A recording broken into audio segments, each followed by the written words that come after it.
Bom dia a todos. Nesse domingo, 7 de junho, estamos aqui transmitindo este vídeo de nossa reflexão a respeito da nossa série de crescimento espiritual chamada Servos.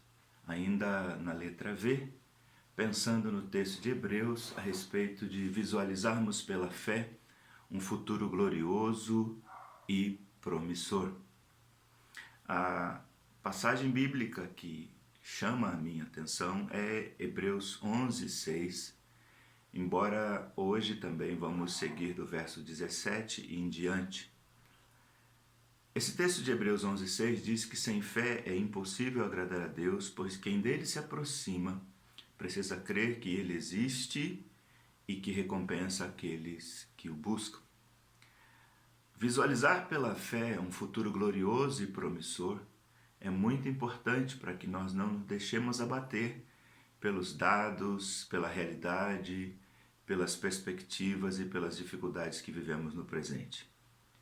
Do verso 17 até o verso 19 de Hebreus capítulo 11, aprendemos que para que as visões de fé se concretizem, nós precisamos aprender a sacrificar aquilo que mais amamos. Toda vez que amamos algo ou alguém mais do que devemos amar a Deus, nos envolvemos em sérios apuros. O texto dos versos 17, 18 e 19 diz que Abraão foi posto à prova pelo Senhor. A história, com a riqueza de detalhes, nós lemos em Gênesis 22. O que o Senhor lhe pediu naquele dia o atingiu profundamente porque ele amava o menino. O Senhor, nesta prova, confronta o homem com a escolha de aceitar ou rejeitar a vontade de Deus. Na linguagem do autor de Hebreus, fica evidente que a intenção é vista por Deus como um ato consumado. Conquanto Abraão não tenha sacrificado Isaque, como sabemos a seu respeito, ele havia decidido fazê-lo até que Deus mesmo o interrompesse. Nós podemos ver com facilidade que a fé de Abraão passou por alguns estágios. Na juventude de sua fé, ele foi desafiado a sair da sua terra natal e assim obedeceu. Na maturidade de sua fé, ele foi desafiado a permanecer e aguardar as promessas de Deus. Na velhice de sua fé, ele triunfou em considerar a ressurreição como uma possibilidade. Abraão estava disposto a abrir mão da vida do filho, porque ele sabia que o Senhor poderia restaurar Isaque e assim cumprir a promessa de torná-lo uma grande nação. É verdade que, também como lemos no verso 20 de Hebreus 11, para que as visões de fé se concretizem, nós precisamos aprender a abençoar os nossos filhos. Pais que abençoam os seus filhos são pais que honram o Senhor e que cumprem o propósito de Deus para as suas vidas. Gênesis 27 narra essa situação. Se nós investirmos no futuro de nossos filhos, o Senhor honrará todo o esforço e dedicação que lhes dispensamos. Uma maneira de abençoar os nossos filhos é ensinar-lhes o caminho do Senhor. Você tem feito isso ou você já fez isso? Outra maneira de abençoar os nossos filhos é orar por eles. Você tem feito isso? Outra maneira de abençoar os nossos filhos é ser bom exemplo para eles. Você também tem feito isso? No verso 21 aprendemos que para que as visões de fé se concretizem, nós precisamos aprender a adorar ao Senhor mesmo diante da morte. O verso 21 diz assim: pela fé, Jacó, à beira da morte, abençoou cada um dos seus filhos e José e adorou a Deus, apoiado na extremidade do seu bordão. Note que num momento extremamente difícil para as famílias, é a hora da partida de um parente. E Jacó, nesse momento, encontrou forças para fazer duas coisas importantes: abençoar seus netos e adorar a Deus. Seus braços e pernas cansadas não o impediram de adorar a Deus. Sua velhice não o impediu de adorar a Deus. Sua morte iminente não silenciou o louvor do seu coração, dos seus lábios, e nem abafou a sua adoração.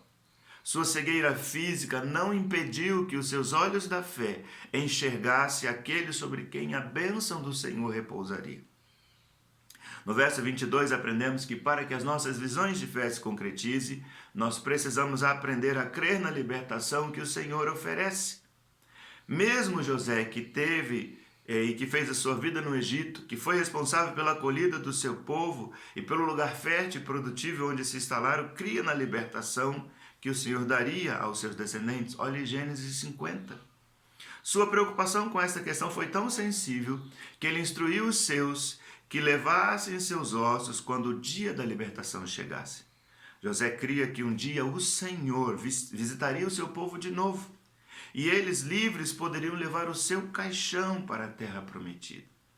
Os seus ossos, assim como os ossos de Jacó já falecido, não deveriam permanecer no Egito. A partir do verso 23, aprendemos que para que as visões de fé se concretize, nós precisamos aprender a reconhecer aqueles que Deus escolhe. Anrão e Jocobede foram pessoas de visão quando reconheceram no bebê alguém especial. Nas Bíblias, geralmente o menino é descrito como formoso ou belo, mas o fato é que seus pais compreenderam que ele estava destinado a ser o libertador de Israel e que desde o nascimento ele tinha sinais claros de que seria uma bênção. E mesmo quando tiveram que abandoná-lo, Deus o preservou. Por último, nesta manhã, para que as visões de fé se concretizem, nós precisamos aprender a persistir, mesmo quando não nos sentimos bem. Os versos 24 a 28 narram essa situação. Isto é contra a minha cultura e a sua cultura, que diz: faça tudo o que os seus sentimentos disserem. Se você se sente bem com alguma coisa, pode fazer. Se você está desconfortável, então não faça. Assim, por causa disso, vivemos pelas emoções. E às vezes, meus irmãos e amigos, somos manipulados pelo nosso humor. Pessoas maduras, pessoas que entendem, vivem firmadas nos mandamentos do Senhor e não nas suas emoções.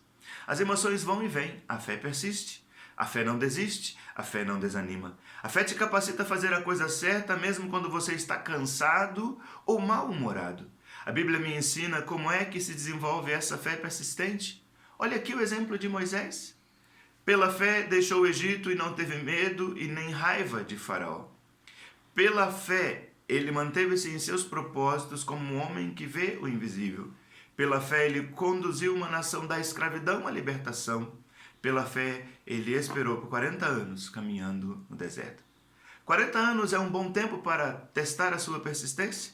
Veja que no final do versículo temos uma dica. Ele manteve os seus olhos voltados para o Senhor Deus. Enquanto você mantiver os seus olhos voltados para o mundo, com certeza será afligido. Mas se você fica olhando para dentro de você, com certeza ficará deprimido.